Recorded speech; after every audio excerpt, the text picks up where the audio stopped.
The bikers decided to taunt a black soldier back home, but they didn't know who they were messing with.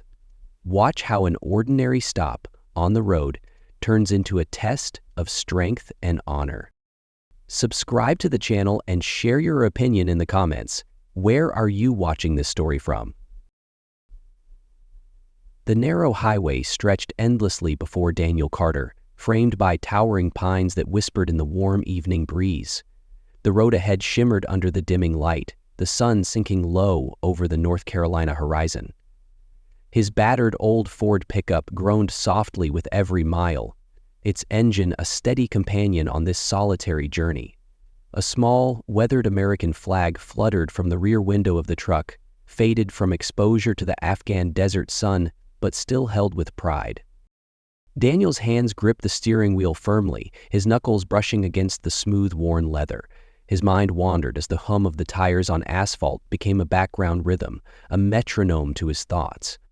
He'd been on this road before, many times, but never like this. Not after what he'd seen, what he'd lost. The homeward journey, once filled with anticipation, now felt heavy, burdened with memories of friends who would never take this road again. Afghanistan had been brutal, not just in its battles, but in the quiet, lingering moments in between. The sandstorms, the deafening silences after a firefight, the weight of responsibility for the men under his command. These were the ghosts he carried. Even now, the faces of the fallen surfaced in his mind. Sergeant Davis, who had taken a bullet meant for him. Private Jenkins, whose jokes had kept them all sane until the IED left them laughing one minute and grieving the next. His lips pressed into a thin line as his gaze flicked to the rearview mirror. There, taped carefully to the glass, was a crayon drawing of a flag and 3 stick figures. The words, "Come home safe, Daddy," were scrawled in shaky 6-year-old handwriting. Emma's masterpiece had been his talisman through the long months overseas, a reminder of why he fought. But now, as he neared home, it reminded him of the distance between the man he'd been when he left and the one coming back. A green sign on the side of the road announced the turnoff. "Welcome to Maple Hollow, population 3,821. His chest tightened. This was it. Another mile down the highway, the familiar diner came into view, a squat brick building with a large neon sign that proclaimed Sam's Diner, best pie in Carolina. The P in pie flickered sporadically, just as it had before he left, and the parking lot was littered with pickup trucks and motorcycles. It was exactly as he remembered it, yet everything felt different. He pulled the truck into the lot, gravel crunching under the tires, and parked in a corner near the tall oak that had shaded this spot for decades. Cutting the engine, he sat for a moment in the growing stillness, the warm air heavy with the scent of fried food and motor oil. The diner had been a staple of his childhood and his years before enlistment. Sam's pies were legendary, and the coffee always strong enough to get a man through a night shift. Daniel stepped out of the truck, his boots hitting the gravel with a dull thud. His military-issue duffel bag sat on the passenger seat, untouched since the flight back. The flag still fluttered gently behind him, catching his eye as he turned to head inside. It was the only thing that hadn't changed about him, a constant amidst all the uncertainty.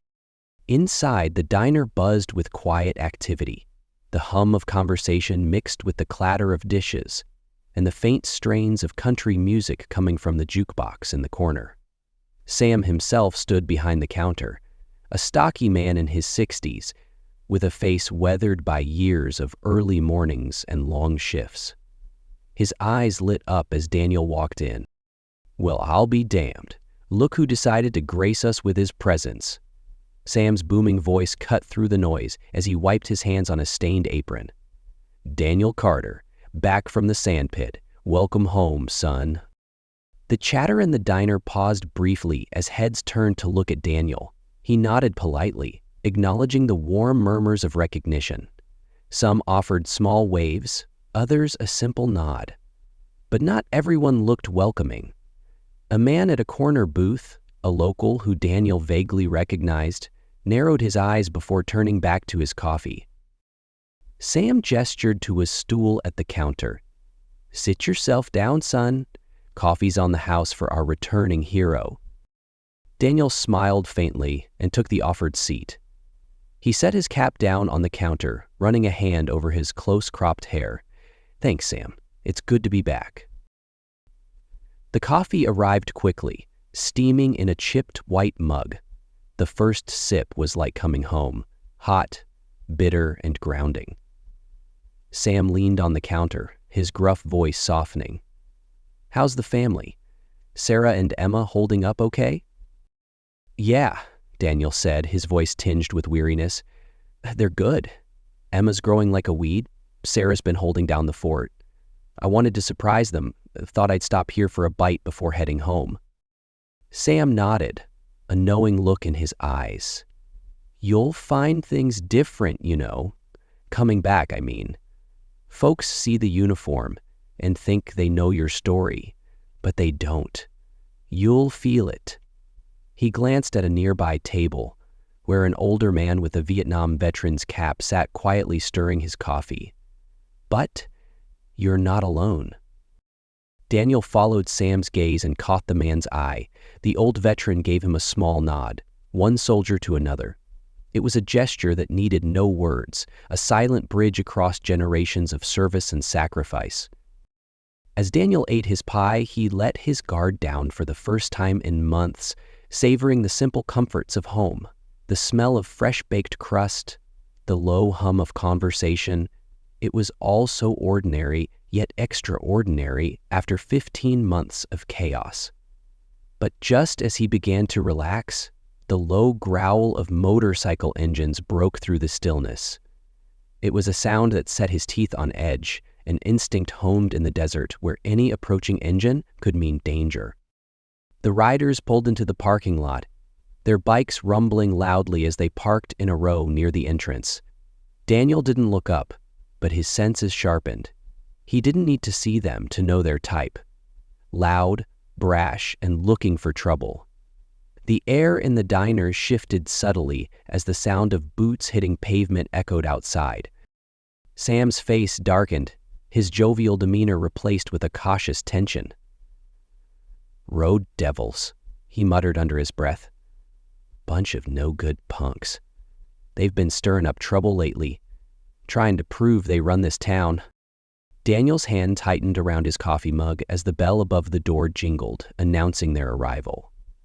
He didn't turn, but he could feel their presence, hear the exaggerated laughter and heavy boots as they took a table near the jukebox. They reeked of cigarettes, cheap beer, and aggression. "Well, well," one of them drawled, his voice loud enough to carry across the diner. "Looks like we got ourselves a hero." The others laughed, a low, mocking sound that cut through the air. Daniel kept his eyes on his coffee, his muscles tensing instinctively. He'd dealt with men like this before, bullies who mistook silence for weakness. He took another sip of coffee, ignoring them, but the tension in the room was palpable. Sam placed a hand on Daniel's shoulder, leaning in to whisper, "You don't need this, son. Just finish your coffee and head on home." Daniel nodded, appreciating the advice. But something told him this wasn't over. The atmosphere inside Sam's diner shifted palpably as the four bikers settled into their booth. The room seemed to grow smaller, the conversations quieter, the jovial hum of the diner replaced by a strained silence. Daniel kept his focus on his coffee, though his senses were acutely attuned to the new arrivals. He didn't need to look directly to know what kind of men they were. Their loud, brash presence was enough. Years in uniform had taught him to read a room without moving a muscle. The leader of the group, a hulking man with a thick black beard, peppered with gray, leaned back in his seat with the air of someone who believed the world owed him deference. His leather vest bore the insignia of the Road Devils Motorcycle Club, the words stitched across the back in red and white thread. Below it, a patch read Boss. His companions were younger, but equally imposing, 2 with shaved heads and 1 with a long ponytail. Tattoos covered their arms and necks, crude and jagged as if inked in haste. "Hey, boss," one of them said with a grin, jerking his head toward the counter. "Check it out. Soldier Boy's got himself a flag." The bearded man, Boss, turned his head slowly, his eyes narrowing as he spotted the faded American flag fluttering proudly on the back of Daniel's truck, visible through the diner's large front window. His grin widened, revealing teeth stained from years of smoking. "Well, ain't that something? A little piece of Old Glory? Wonder if he knows what it stands for." The others chuckled, their laughter dripping with derision. The one with the ponytail leaned forward. "Bet he doesn't. They hand those out to anyone now, don't they?" Daniel didn't flinch. He'd faced worse than their sneers and whispers in places far more dangerous than this small-town diner. But his hands tightened slightly on the edge of the counter, his fingers curling into fists before he forced them to relax. He told himself to stay calm. This wasn't a battlefield. These weren't enemies, just loudmouths looking for a reaction. Sam, standing behind the counter, bristled. "You boys want something to eat, or just here to make noise?"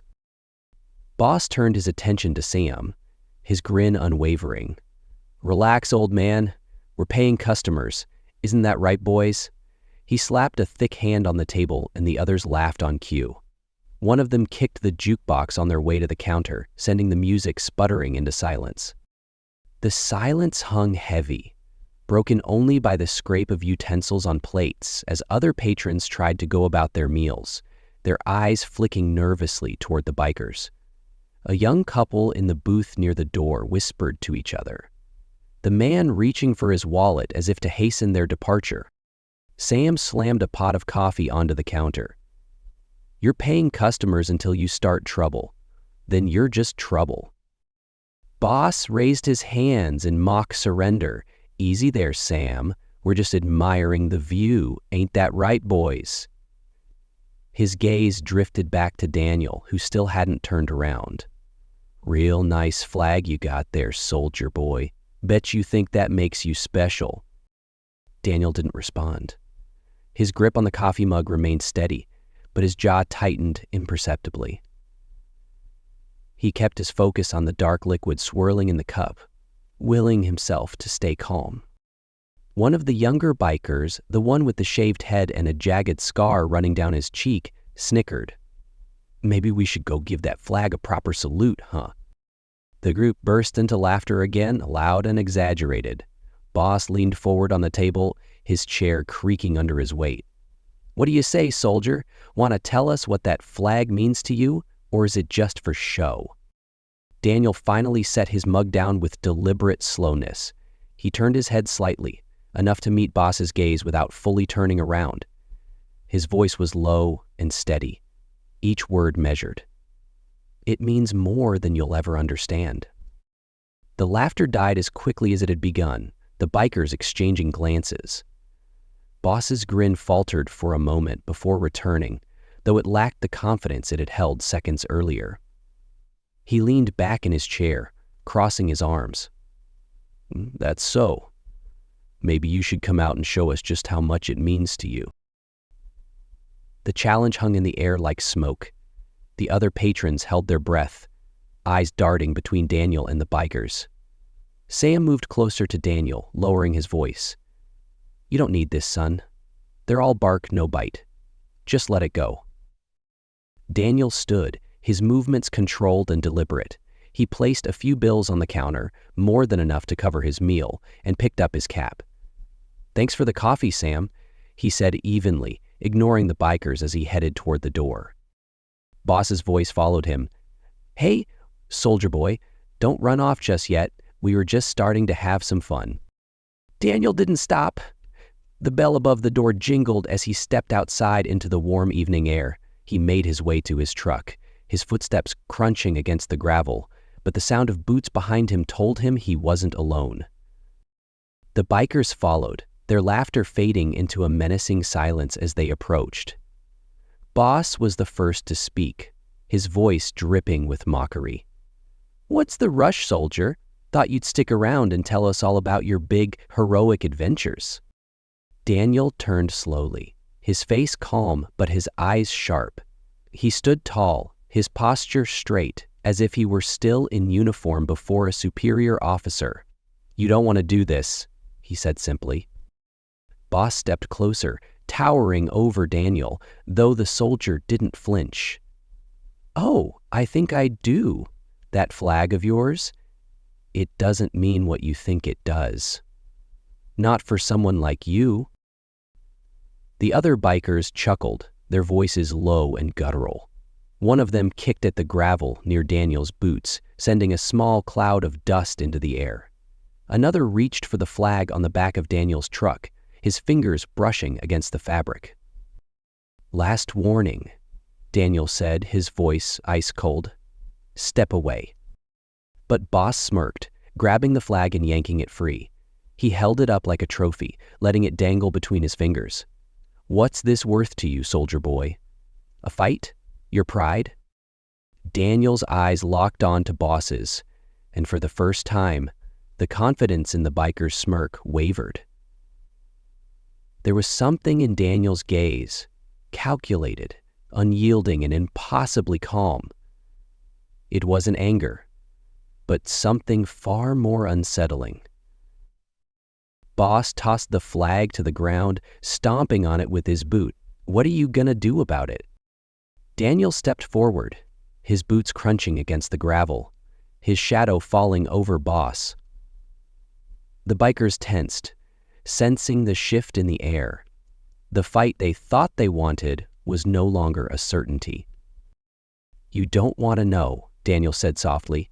The air in the parking lot seemed to thicken, silence replacing the low murmur of the diner behind Daniel. The bikers circled him now, their laughter replaced by something colder, more deliberate. The once idyllic evening felt charged, as if the humid North Carolina air was preparing for a storm. Boss stood with his arms crossed, his boot still planted on the faded American flag that lay crumpled on the gravel. His companions spread out, forming a loose semicircle around Daniel. Their faces betrayed their confidence, smirks pulled across their lips, their eyes daring him to make a move. But it was clear they underestimated him. Daniel's body language remained calm, measured. His hands were relaxed at his sides, his posture upright. His face betrayed no emotion, but his eyes tracked every movement. He wasn't looking at them as individuals. He was calculating distances, gauging angles, and cataloging weapons, an instinct drilled into him over years of service. The two shaved-headed bikers carried knives in their belts. One had his hand resting just above the handle, twitching slightly. The younger one with the ponytail seemed eager, almost jittery, his fists clenching and unclenching. Another boss, the largest of the group, loomed in front of him, his bulk blocking Daniel's view of the diner. "You're awful quiet for someone who's supposed to be a hero," Boss said, spitting a wad of tobacco near Daniel's boot. "Don't you got something to say? Some kind of speech about freedom and the American way?" The other bikers chuckled, though their laughter felt forced, their earlier bravado tempered by the steady, unshaken presence of the man before them.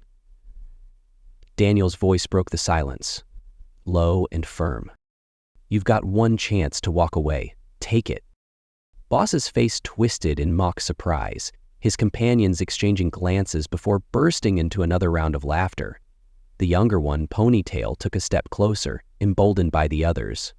"What's he gonna do? Write us a ticket?" He sneered, his tone dripping with disdain. "I don't think you get it, soldier boy. You're outnumbered." Daniel didn't flinch. "I've faced worse odds."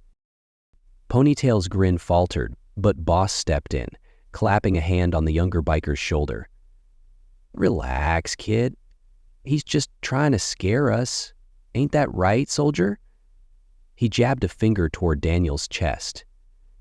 "You think you're tough?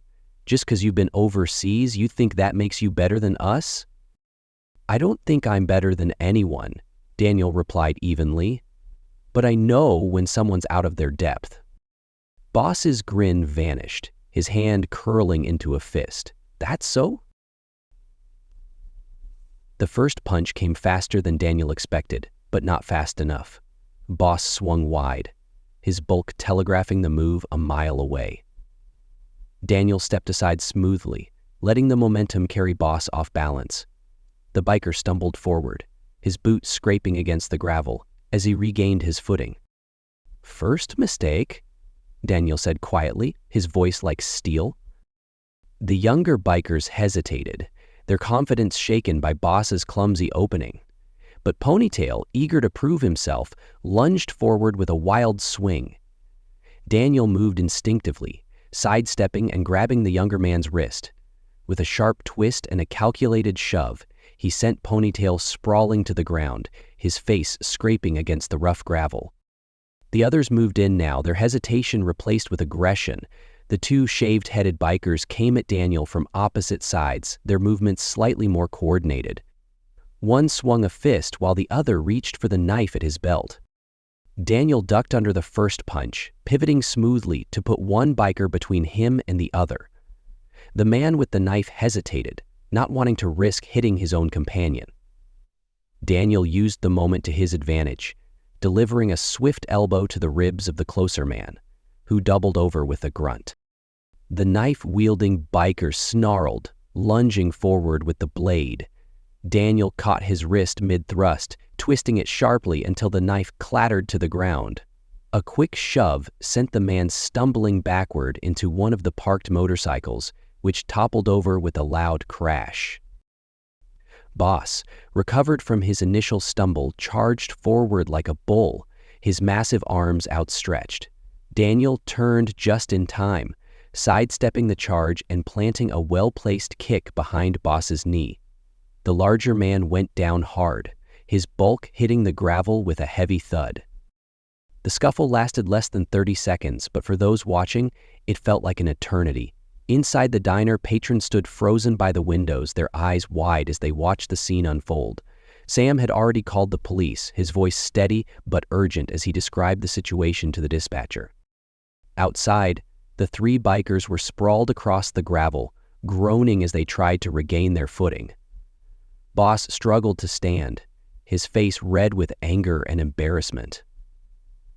Daniel stood in the center of the chaos, untouched and composed, his chest rising and falling steadily. "You're done," he said, his voice cutting through the night like a blade. "Stay down." Boss gritted his teeth, his hands curling into fists as he pushed himself upright. "You think this is over?" he growled, his voice shaking with rage. "You don't know who you're messing with." Daniel stepped closer, his calm demeanor more intimidating than any display of force. "No," he said quietly, "you don't." The sound of sirens cut through the tense silence, the flashing red and blue lights of approaching police cars illuminating the parking lot. Boss glanced toward the road, his face twisting into a snarl as he realized their time was up. Daniel bent down and picked up the flag from where it had fallen, carefully brushing off the dirt and gravel. He held it with reverence, his fingers smoothing the fabric before he turned to face Boss one last time. "This flag doesn't belong to you," he said, his voice steady but laced with steel. "It belongs to every man and woman who's fought for it, and it's not something you get to disrespect."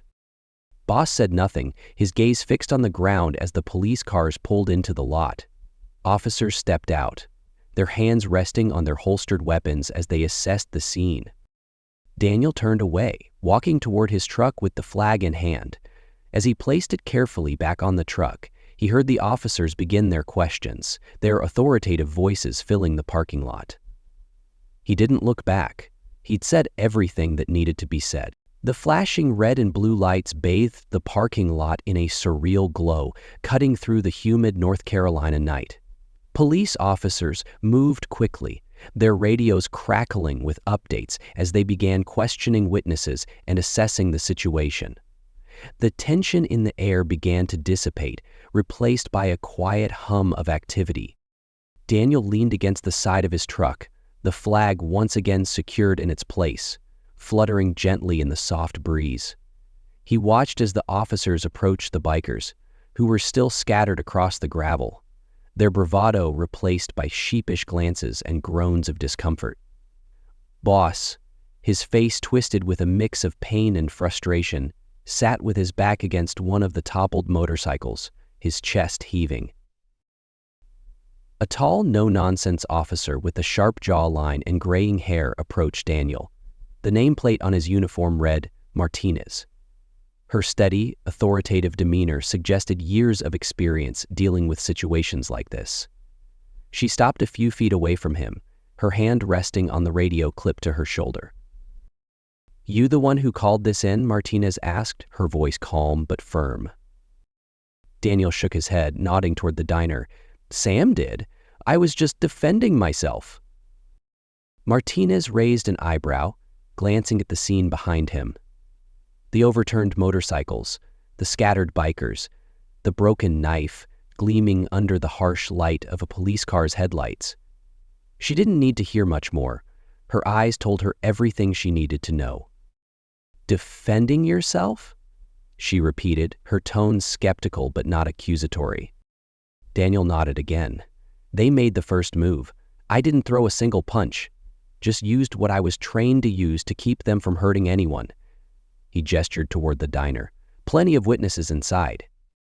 Martinez regarded him for a moment, then sighed. "Sit tight. We'll sort this out." As she moved to join the other officers, Sam emerged from the diner, holding a steaming cup of coffee in one hand. His face was a mixture of concern and pride as he approached Daniel. "Figured you could use this," he said, handing him the cup. "Thanks," Daniel replied, taking a sip. The warmth of the coffee was grounding, a small comfort amidst the chaos. Sam folded his arms, watching as the officers began cuffing the bikers one by one. "You handled yourself well, son. Not many could have kept their cool like that." Daniel gave a small shrug. I've seen worse. This was nothing."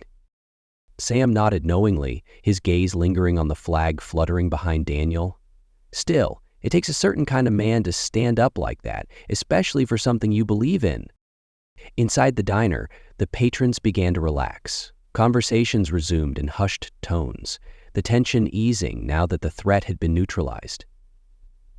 The old Vietnam veteran Frank stood by the window, his arms crossed as he watched the scene unfold outside.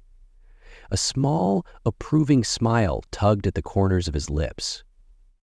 The bikers, now in handcuffs, were being loaded into the back of the patrol cars. Boss, his wrists bound and his face flushed with anger, glanced toward Daniel. For a moment, their eyes met, and Boss opened his mouth as if to say something, but no words came. He looked away, his bravado finally broken. Martinez approached Daniel again, a clipboard in hand. "We've got statements from everyone inside," she said. "Looks like it's pretty clear-cut. These guys came looking for trouble, and you handled it without escalating things." She paused, her expression softening slightly. "Special forces, right?" Daniel nodded. "Yes, ma'am." She let out a small chuckle. "Explains a lot. Not many people can handle 4 guys like that and walk away without a scratch." She gestured toward the bikers. "They're facing charges for assault, carrying concealed weapons without permits, and a few other things. You want to press charges yourself?" Daniel shook his head. "I just want to go home." Martinez studied him for a moment, then nodded. "Fair enough. But if you change your mind, let us know." She handed him a card with her contact information. "For what it's worth, welcome home, Sergeant." Daniel thanked her and slid the card into his pocket. He turned back to Sam, who was still standing nearby, his expression contemplative. "You know," Sam said after a moment, "you've got more people on your side than you think. That flag might have been on the ground for a minute, but you showed everyone here tonight what it really stands for." Daniel glanced toward the diner, where the patrons were still watching him through the windows. He gave a small nod, his face calm but thoughtful. "It's not about me," he said quietly. "It's about what it represents." As the last police car pulled out of the parking lot, the flashing lights receding into the distance, the quiet of the evening returned. The bikers were gone, and the parking lot looked almost normal again, save for the overturned motorcycle and the faint scuff marks in the gravel. Daniel climbed into his truck, his hands resting on the worn steering wheel for a moment before he started the engine. He glanced in the rear-view mirror, the faint reflection of the flag catching his eye. It wasn't perfect, still a little dusty, a little frayed at the edges, but it stood tall, a reminder of everything he'd fought for. The drive home was quiet, the road illuminated by the soft glow of the headlights. As he pulled into the driveway of his modest house, the porch light was still on, casting a warm, inviting glow over the front yard. Through the window, he could see Sarah sitting on the couch, a book in her lap, her head resting on her hand. She looked up as his truck approached, her face lighting up with a mixture of surprise and relief. Before he could even step out of the truck, the front door flew open and Emma came barreling down the steps, her little legs carrying her as fast as they could. "Daddy!" she cried, her voice ringing out in the still night.